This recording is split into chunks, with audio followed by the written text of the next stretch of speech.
Today, we continue the NKDO expert interview series in a conversation with Dr. Matthew Harmody. Dr. Harmody has recently retired with over 25 years experience as an emergency medical specialist in North Carolina. What brings Dr. Harmody to our attention today is the fact that Dr. Harmody is also a living kidney donor. It always grabs our attention when we learn that a medical professional has become a living donor. And that is because we rarely encounter living donors among the medical professionals in transplant. Dr. Harmody donated as a non-directed donor in 2017, and we wanted to learn more about what motivated his actions and how he views different aspects of the kidney crisis in this country. Matt, welcome to the NKDO Expert Interview Series, and thank you for participating. Let me start by asking you to tell us what led up to your decision to donate your kidney. Yes, good afternoon, Ed. Happy to be here with you. Yes, everyone that donates, I believe, has some type of story to share. And mine involves my father, specifically, very healthy, active gentleman. At the age of 50, I received a call from my mother. I was away at college. He had just been admitted to the Cleveland Clinic, and the diagnosis was complete renal failure, and he was going on emergent dialysis. My suspicion was that he probably had untreated hypertension for a number of years, as he was not one to frequent doctors. This led to a 9-year battle on and off hemodialysis, peritoneal dialysis, a failed cadaver transplant, and eventually he reached a point where he just felt that it wasn't worth going on any longer, and he decided to have care withdrawn at the age of 59. He had 2 brothers, and I am the oldest of 3 children. However, he was very adamant that he did not want to consider a living donation from a family member. That has always stuck with me as a missed opportunity, and participating in my dad's healthcare over all those years led me to change careers from a chemical engineer to going back to medical school. During those training years and being about 25 years in emergency medicine, I saw dialysis patients every day. It was a constant reminder of what my dad went through.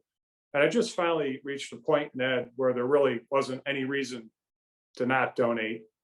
And I actually went back to my residency program's transplant center and went through the process. And fortunately, I'm healthy enough and became a donor.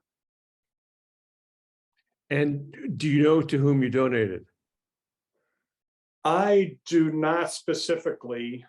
As you're well aware, the process is anonymous on both sides unless both recipient and donor agree to communicate and even eventually meet. We did share some notes shortly after our surgeries, but I do know she's a grandmother, and we never had the opportunity to meet. Interesting. Okay. So one of the things I understand about you is that you're not just an athlete, but a rather extreme athlete. Tell us about your interest in running and some of the activities in which you have participated since your donation. Absolutely. I think that's a very important part, and maybe a little bit of reluctance on my part to be a donor, as I wasn't, absolutely 100% sure that I could return to all the activities that I enjoy doing. And really, since high school, I've been a distance runner. I've run in marathons and ultra marathons. I've competed in triathlons. Probably the most extreme type of endurance activities I've done are what are called adventure races. And those are a map and compass sport. They can last multiple days. I've done one as long as 3 days. And it's a combination of paddling, mountain biking, running, usually in some type of national forest or a wilderness area. finding control points by using a map and compass. Those can be done as a team or individually. I've done both. And since my donation, I've done several of those races, and I really felt that I was back to 100% myself as I donated in September and did a 100-kilometer running race that a little bit over 60 miles the following January. So Wow. I will have to say the changes I've probably made are that I'm a little bit more conservative. I drink a lot more. I make sure I'm urinating frequently. Gone are the days of kind of running on empty and being able to get away with it. So I've had blood work and other tests done, and my kidney function remains the same as it was post-operatively. So very happy that I'm fully able to do all those things. And I think it probably culminated in the trip with the kidney donor athletes to summit Mount Kilimanjaro back in March of this year. Well, yes, that was quite an experience. There were, I guess, 22 of you who made the summit there, and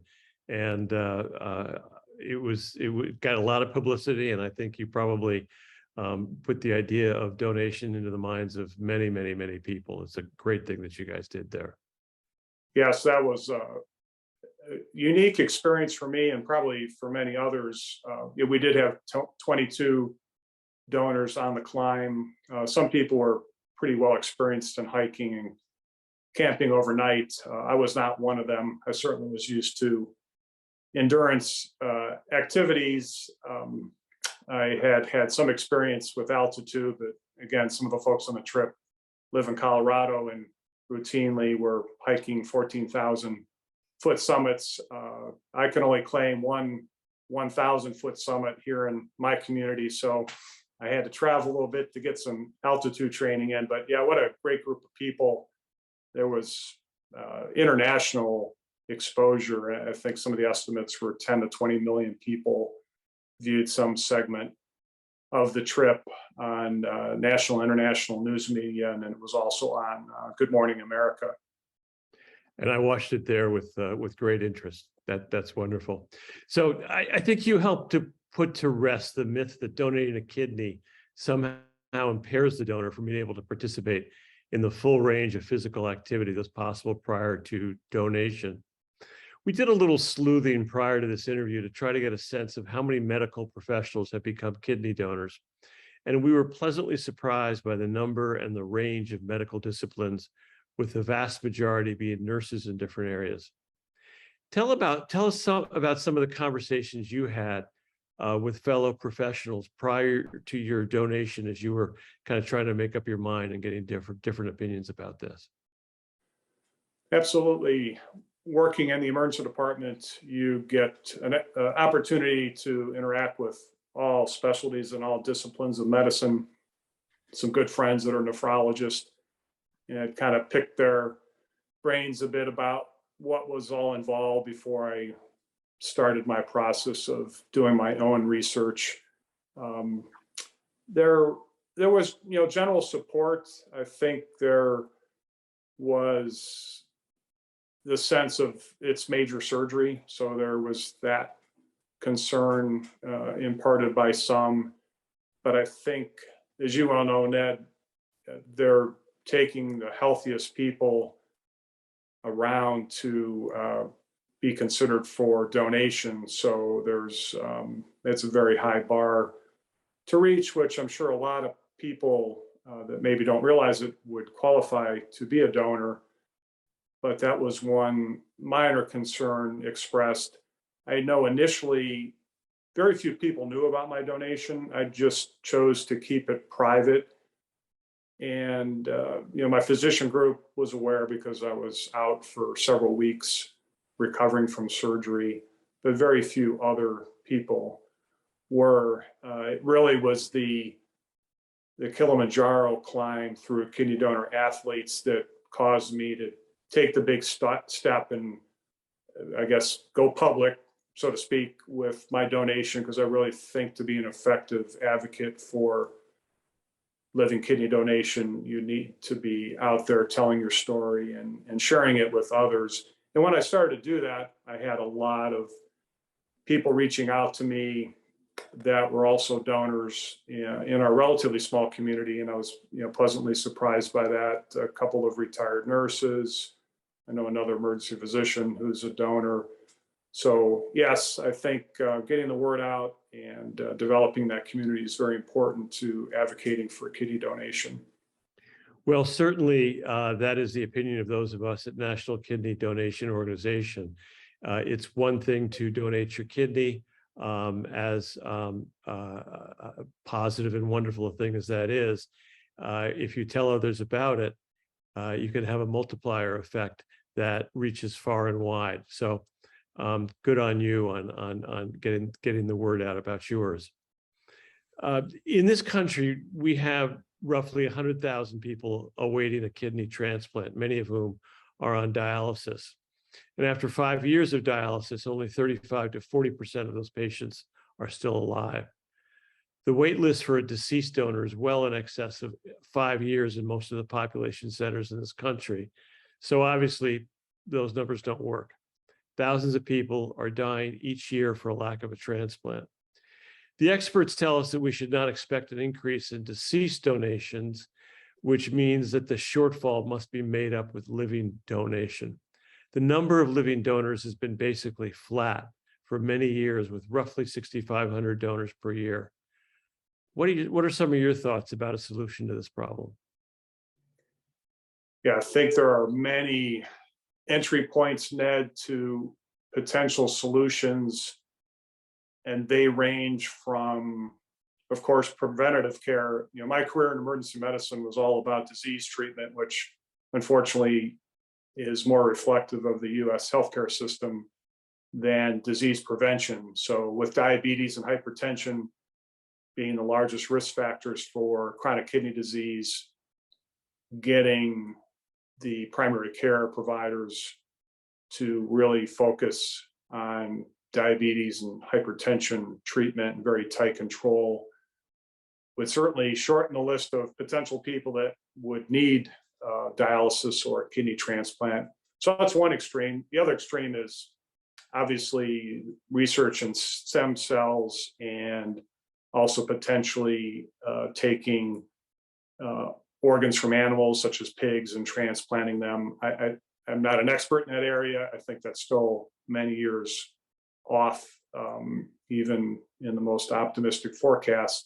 So there's a lot of interventions in between those two endpoints as I see it. Yes, deceased donors, the criteria are very strict, and I think the number is less than 2% of people that are considered, pronounced brain dead, but still have good organ function that would be candidates for a deceased donor situation, much like my father had. When you drill down to living donors, I think that it would be absolutely wonderful to get to a point where we did what are called preemptive donations. So in other words, avoid dialysis completely. We know as people's kidneys fail, in most cases that does not happen overnight, but it's a month to years process. So ideally, we would know when people were reaching stage 3 or stage 4 kidney disease and consider them for transplant at that point in time. I think all the advocacy that NKDO and other organizations are doing is very helpful. I think people indicating wanting to be an organ donor on their driver's license is also very helpful. We really haven't moved the needle. I think that, as you alluded to earlier, Ned, the transplant list remains at over 100,000 people specifically for kidneys year in and year out. And I really think we need to think outside the box and make a stepwise change somewhere in that whole process. We have been chipping around the edges to all those interventions that I've mentioned previously, but I think that a strong consideration should be given to providing value to the donors and quite frankly, compensation I know that the NKR Donor Shield program provides a lot of benefits, both in wage replacement and insurance and other areas. That's a great solution to help with the problem, but I think we need to do another a large step forward. And I think that folks like Dr. McCormick, Dr. Held, and others have done a boatload of research in this area. I know there are some issues with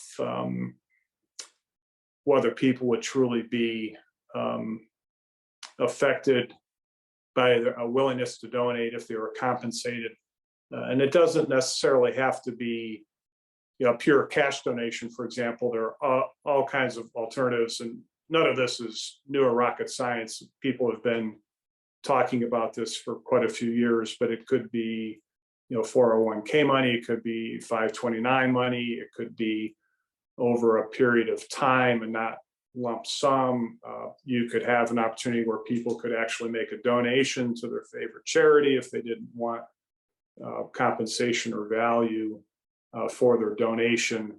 And I think along those lines, as you all know, changes would probably have to be made at the state or federal legislation level to allow that to happen. Yeah, on the National Organ Transplantation Act, NOTA, it specifically prohibits compensation to organ donors. There's not an economist in the country, I don't believe, who thinks that there's any way this problem is going to be solved without compensating donors. And the majority of the people in this country, when asked, do believe that the compensation of donors would be the necessary step to solve this problem. Obviously, everyone's concern is the possibility of donors stepping up because they're in desperate straits or one sort or the other. But as you note, there are any number of ways to mitigate against that kind of a situation. So I think we'll be hearing more and more about this as the voices grow louder in coming months and years. Dr. Harmody, I want to thank you so much for your time. This has been very interesting and illuminating for us. It's so exciting to see a medical professional take this step. I know you note that you've talked with a number of other professionals who've done the same. We perhaps don't see as many of them, so it means a lot to us. I think you guys are the role model for so many others. So I thank you for your time and wish you the best. It's been great talking with you, Ned. Thank you.